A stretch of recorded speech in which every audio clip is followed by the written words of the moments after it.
Well, hello again, and thank you for joining me on A Sister's Trust.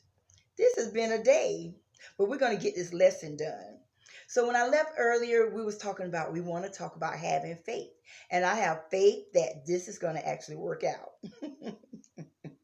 Faith is having hope and being certain for something that's not seen yet, right? And so, as I've been telling you, I've been reading my book from my one of the brothers from my church named Randy McKean, and is studying out having a radical faith. And he's given us 10 faith secrets. So if you get a chance, try to, locate that book, hashtag radical faith, and see if you could pull it up. That's so funny I said hashtag because I've been practicing today on hashtags. I don't even know what part to put it on. Do you put it on the description or do you put it in the message? I don't know. But I'm playing things around. That's another story. I'm having faith that that's going to work out or somebody going to tell me something. So anyway, we want to talk about having radical faith, right? Radical faith. And I'm going to read you a little bit about the story of some of the things that he's been talking about, okay? So believing without seeing. The third faith secret is having a God kind of faith. Visualizing before actualizing. Then Jesus said to the centurion, "Go, let it be just as you believe it would." And his servant was healed at that moment. Now you're going to read that about in Matthew chapter 8, verse 13. Then Jesus said to the centurion again, "Go and let it be done just as you believed." He believed. That's having the faith. You believe that it's going to be done, right? No other work has to be done because you believed.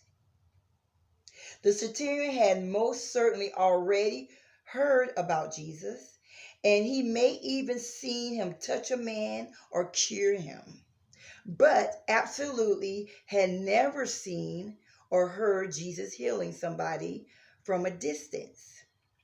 He demonstrated radical faith when he told Jesus, "Just say the word and your servant would be healed." Jesus was totally astonished. Could you imagine Jesus being astonished, right? With all the stuff was going on back then. He was still amazed. This man fulfilled the very definition of faith found in Hebrews chapter 11, verse 1. That's where you can read about that, okay? Faith is being sure of what you hope for and certain of what you do not see. Man says, now this is the men, not like men, but men, women and men, says, seeing is believing. Or I'll believe it when I see it. Show me and I'll believe it. But God says, simply, believe and I'll show you. For example, Noah built an ark for a flood, although he never seen rain. He trusted God and he had faith that God was going to deliver. Moses gave up treasures in Egypt without seeing his future rewards. Abraham left his home having never seen his destination. These three strong men, they had faith. They was a good example of having faith in God and belief also in God about what he was promising. That's a part of faith too. Believing in somebody that you don't even know if it's going to come true, but you have that certainty in your heart that it's going to happen, right? And you stand behind it. All of these were commended for their faith. Commended for their faith. For they believe without seeing. Faith is our sixth sense.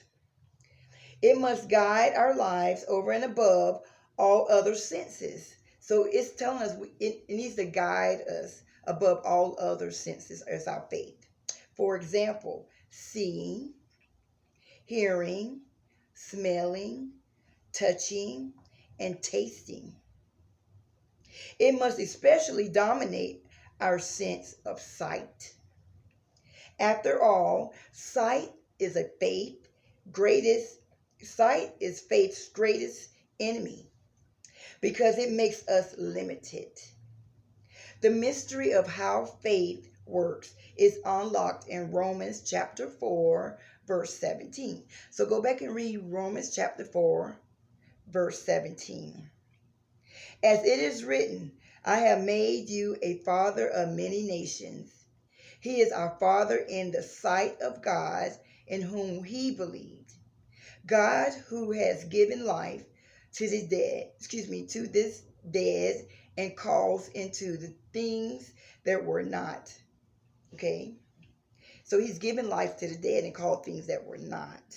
And you'll read about that in Romans chapter 4, verse 17.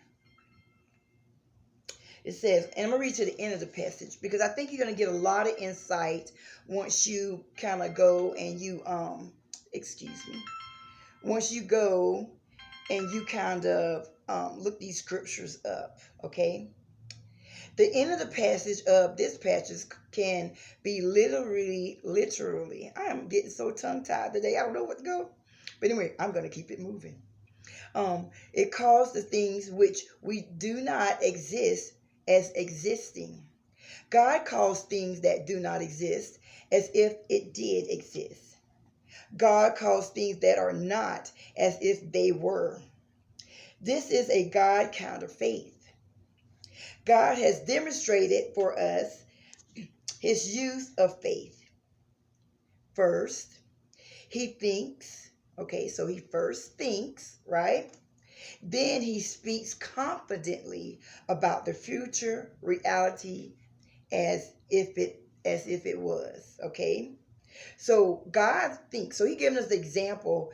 He thinks about it and then he calls it to reality, okay? This shows us that faith visualizes before it actualizes. Okay, so you got to have faith in whatever your dream is, biblically or business or whatever it is, and then you are certain that it's going to happen, and then you put the works to it, depending on what it is. Okay, sometimes something must be a mental reality, certain of what we do not see, before it becomes a physical reality. So, for example, I'm working on a new hair product. And in my vision, I could really see it really hitting a lot of barbershops. Nobody told me it's going to work out, but I'm visualizing in my mind. I'm thinking about it, that it's going to happen. And then I'm going to put the works and the plans together. And then I'm going to see what happens. Now, I'm not deceived. Sometimes God does say no. But that's besides the point of having faith. Your faith is you're sure it's going to happen, regardless of what the answer is. Okay? This is how God created the universe. How he created something from nothing. This is how man creates an invention. It starts with a thought, a dream, a picture in the mind before it can be touched, tasted, or seen. In the same way, we must learn to specify and visualize changed lives, our changed personalities, our changed sins, our changed marriage before there will be the real change. Okay, so without getting too far, it says that like even in a marriage, you have to have faith that that's going to change, right? Because then you wouldn't even do all the efforts. If you already said you don't believe, it's going to be like, what's the point? But if you got faith that you can change as a couple, you visualize, you think about it, and then you work it out, and then it becomes reality, right? Let's see what else he was saying. It says, I saw myself leading an evangelistic Bible talk study before I ever had led one. I saw myself preaching before I ever stepped in front of an audience. I visualized churches being planted throughout Europe long before the planting started. These were things I longed for and spoke about, longed for and spoke about before they was reality. On top of this, I believed these things could only happen by the power of God. He was not wrong. He put God in the equation, which is the biggest key of all. Okay? Um, what else? I pray that the eyes of your heart may be enlightened, in order that you may know the hope to which he has called you, the riches of glorious inheritance in his holy people, and his great power for us who believe. The power and the same is the mighty strength he has extended to us through the raising of Christ from the dead. So read some more about that in Ephesians 1:18 through 20. And I really hope that this will be something that can help you when you think about faith. Go do it. Have a dream. Let nobody shut your dream down. Seek advice if you need to do that. But faith is knowing certain of what you want before you see it and believing that it's going to happen.